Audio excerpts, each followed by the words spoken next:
Hi hello friends எல்லாம் எப்படி இருக்கீங்க? எல்லாம் நல்லா இருப்பீங்க நம்புகிறேங்க. ஸோ இந்த இது பார்த்தீங்கன்னா சண்டே மார்னிங் ஒரு 4:30 இருக்கும். காலையில் நேரத்தில் எழுந்திரிச்சு கிளம்பிட்டேன்னு பார்த்தீங்க அப்படின்னா என் கசினுடைய வீட்டு புண்ணியாச்சன ஃபங்க்ஷனுக்கு தான் நீங்கள் ஷார்ட்ஸில் பார்த்துருப்பீங்க.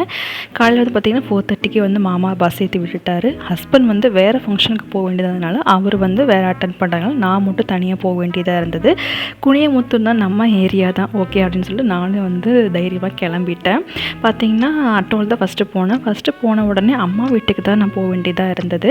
அம்மாவை போய் அங்கே பிக்கப் பண்ணிவிட்டு போயிட்டு தான் குனியமுத்தூருக்கு போக வேண்டியதாக இருந்தது. ஏன்னா இடம் வந்து எனக்கு தெரியாது, புதுசாக இருக்கிறதுனால அம்மாவையும் கூப்பிட்டு போயிடலாம் அப்படின்னு சொல்லிட்டு தான் என் மாமா பையன் தானே சொன்னோன்னா அவங்களும் கண்டிப்பாக இன்வைட் பண்ணியிருந்தனால எல்லாருமே வந்து போயிருந்தோம்.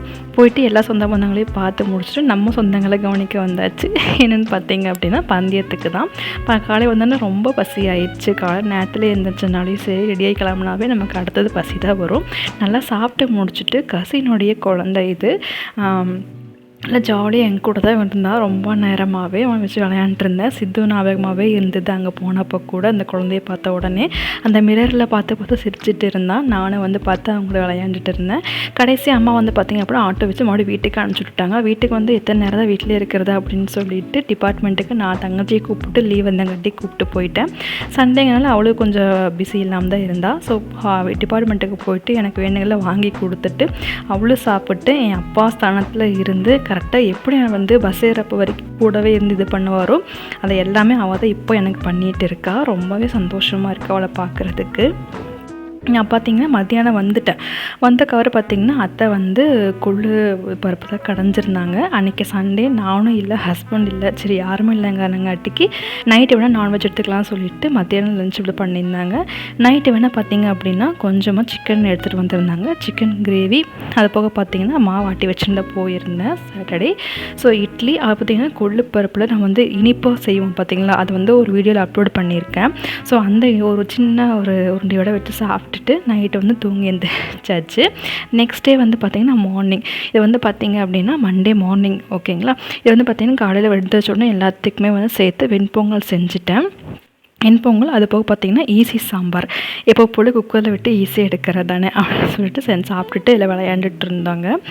நாங்களும் சித்து கூட கொஞ்சம் நேரம் டைம் பண்ணிகிட்டு இருந்தேன். சரியான மழை விடவே மாட்டேங்குதுங்க. காலையில் பெஞ்ச மழை நைட்டு வரைக்குமே சும்மா தூரிகிட்டே தான் இருந்தது. சித்து கூட நாங்களும் சரி எல்லோரும் சேர்ந்து அப்படியே டைம் ஸ்பெண்ட் பண்ணிகிட்டு இருந்தோம்.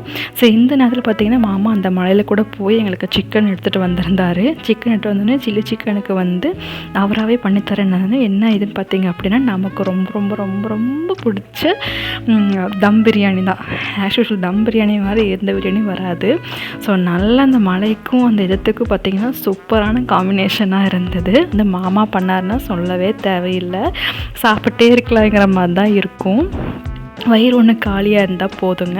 ஸோ பார்த்திங்க அப்படின்னா இன்றைக்கி மத்தியானம் தம் பிரியாணி தான். எல்லாருமே குழந்தைனார் எல்லாருமே வந்திருந்தனால ஸோ எல்லாருமே இருக்கிறனால தம் பிரியாணியாக செஞ்சுக்கலாம் சொல்லிட்டு biryani raita and chilli chicken வச்சு நல்லா சாப்பிட்டுட்டு அந்த மழை இதுக்கு ஜாலியாக வந்து விளையாண்டுருந்தோம். வெளியிலே சித்து வச்சு தான் விளையாண்டுட்டு இருந்தேன். இது வந்து பார்த்திங்கன்னா நெக்ஸ்ட் டே மார்னிங்கு பார்த்திங்க அப்படின்னா ரவை தான். காலேஜ் சொன்னால் எல்லாம் கொஞ்சம் முந்தின நாள் எல்லாம் ஹெவியாக சாப்பிட்டதுனால எல்லாமே சிம்பிளாக மாறிடுச்சு. அதாவது இந்த ரவைக்கு டிப்ஸ் சொல்கிறதுக்காக தான் வந்து இந்த வீடியோ போடுறேங்க. என்னென்னா எப்போவுமே ரவை செஞ்சு முடிச்ச உடனே கடைசியாக நம்ம பசும்பால் இல்லைன்னா பேக்கெட் பால் எதுவாக இருந்தாலும் ஒரு 1/4 டம்ளர் இல்லை 1/2 டம்ளர் சேர்த்துட்டு கலட்டினதுக்கப்புறமா இறக்கி விடுங்க. ரொம்ப சூப்பராக டேஸ்ட்னு நல்லாயிருக்கும். ட்ரை பண்ணி பாருங்கள். மத்தியானத்துக்கு வந்து பார்த்திங்கன்னா நான் தான் சமையல் செஞ்சுட்டு இருந்தேன். அத்தை வந்து கொஞ்சம் துவைக்கிற வேலை இருந்ததுனால அவங்களும் அவங்க வேலைகளை பார்த்துட்டு இருந்தாங்க. அரிசி பருப்பு சாதம் எங்கள் இதில் எப்போவுமே அடிக்கடி செய்கிறது. பீட்ரூட் பொரியல் அது போக வந்து மாமாவுக்கு வந்து ஒயிட் ரைஸு ரசம் தனியாக வச்சு முட்டை அவிச்சு வச்சுருந்தேங்க. ஸோ மத்தியானம் பார்த்திங்க அப்படின்னா அன்னைக்கு டே வந்து அதுதான் அரிசி பருப்பு சாதம் பீட்ரூட் பொரியல் கொஞ்சம் வடகம் மட்டும் நாங்கள் பொரிச்சுக்கிட்டோம். சாப்பிட்டு இந்த டே வந்து ஃபினிஷ் பண்ணிட்டோம். ஏன்னா முந்தின நாள் வந்து எல்லாம் ஹெவியாக சாப்பிட்டனால இந்த டைம் கொஞ்சம் எல்லாமே சிம்பிளாக போட்டுக்கலாம் அப்படின்ட்டு தான் பிளானிங் இருந்தது. நைட்டுக்கு வந்து பார்த்திங்க அப்படின்னா நார்மல் ஆஸ் யூஷுவல் எல்லாருமே செய்கிற மாதிரி தக்காளி வெங்காயம் அப்புறம் கொத்தமல்லி தழை நிறைய போட்டுவிட்டு கடைசியாக மிக்சியில் வந்து அரைச்சி எடுத்துருவேன். இது என் அப்பாவோட ரெசிபி. அப்பா வந்து பஜ்ஜியில் சுடும்போது இந்த சட்னி செய்வார். பட் அப்போ எனக்கு இந்த சட்னி தான் அவர் செஞ்சாருன்னு தெரியாது. இப்போ நான் செய்கிறேங்க அதே டேஸ்ட் அப்போ அப்பா டேடி எப்படி தான் பண்ணியிருப்பாருங்கிறது இப்போ எனக்கு தோணுது. கூடவே பார்த்திங்கன்னா நெக்ஸ்ட் டேக்காக கொஞ்சம் மாவாட்ட வேண்டிய வேலைகள் இருந்தது. இந்த டைம் பார்த்திங்க அப்படின்னா கொஞ்சம் வெண்சோளத்துக்காக ஊற வச்சிடலான்னு சொல்லிட்டு ஊற வைக்க ஆரம்பிச்சிட்டேங்க. வெண்சோளம் வந்து சரி போன டைம் வந்து பார்த்திங்கன்னா வெண்சோளம், அரிசி அது எல்லாமே போட்டு ஆட்டியிருந்தேன். ஆனால் அந்த மாதிரி ஆட்டக்கூடாதுன்னு பார்த்தக்கப்புறம் தான் அது நிறைய சத்துமே இருக்காதுன்னு தெரிஞ்சுது. ஸோ இதுக்கு என்ன மெஷர்மெண்ட் பார்த்திங்க அப்படின்னா 2 கப் அளவு வெண்சோளம் எடுத்திங்க அப்படின்னா 1/4 கப்புக்கு கொஞ்சம் அதிகமாக மட்டும் அதாவது உளுந்து எடுத்துக்கோங்க, வெள்ளை உளுந்து எடுத்துக்கோங்க. 1 ஸ்பூன் அளவுக்கு மட்டும் வெந்தயம், இது 3 மட்டும் நல்லா வாஷ் பண்ணிவிட்டு ஒரு 8 ஹவர்ஸ் வந்து ஊற வச்சக்கப்புறமா ஒரு 4-5 ஹவர்ஸ் போதும்னு நினைக்கிறேன், ரொம்ப ஊற வைக்கவும் வேண்டாம் தான் போட்டிருந்தாங்க. ஸோ அதே மாதிரி தான் நான் இந்த டைம் செஞ்சு பார்த்துருந்தேன். 2 கப்பு 2.5 கப்பு வந்தது எனக்கு.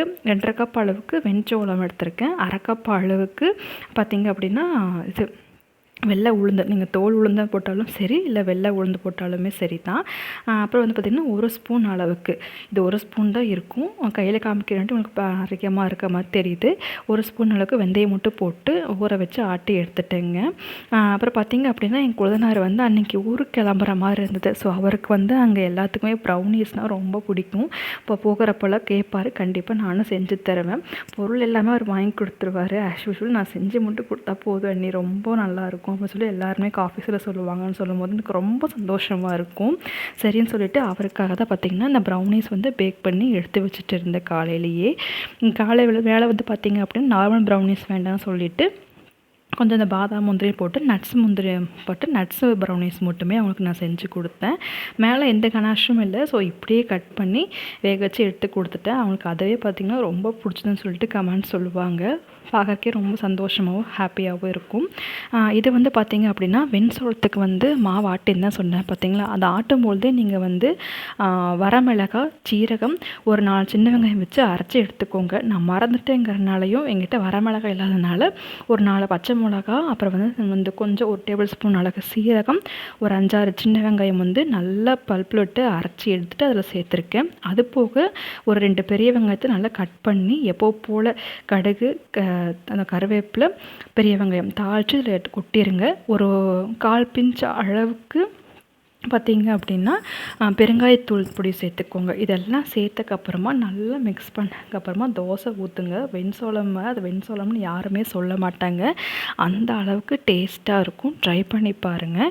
இதோடது எல்லாமே நான் கரெக்டாக சொல்லியிருக்கேன். என்னென்னு பார்த்திங்கன்னா அந்த பச்சை மிளகாய் கிட்டனா பச்சை மிளகாய் ஆட் பண்ணியிருக்கேன். நீங்கள் வர மிளகாய் ஆட் பண்ணால் இன்னும் ரொம்ப டேஸ்ட்டாக இருக்கும். இதில் சோள தோசைன்னு சொல்லிட்டு சொல்லவே மாட்டாங்க. நார்மல் தோசையில் அடை தோசை மாதிரி டேஸ்ட்டாகவே இருக்கும். ஏன்னா சீரகம், சின்ன வெங்காயம் போட்டாவே எப்படி இருந்தாலும் அந்த டேஸ்ட்டு வந்துடும் நமக்கு.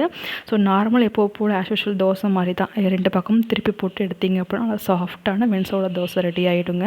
அதே கொஞ்ச நாள் வந்து பார்த்திங்கன்னா இட்லி மீதங்காட்டிக்கு சரி நம்ம தேவயானி ஸ்பெஷல் பார்த்திங்க அப்படின்னா இட்லி உப்புமா தான்.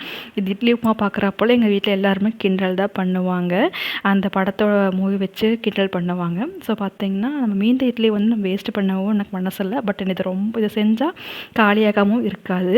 எல்லாத்துக்கும் வந்து பார்த்திங்கன்னா ரொம்ப பிடிக்கும். அப்படி தான் பார்த்திங்கன்னா தண்ணியை வந்து இந்த இட்லி செய்கிறதுக்கு முன்னாடி ஒரு சின்ன டிப்ஸ் சொல்கிறேன். தெரிஞ்சிருந்தால் நீங்கள் இது பண்ணிக்கோங்க, தெரியாதவங்களுக்கு கண்டிப்பாக யூஸ்ஃபுல்லாக இருக்கும்.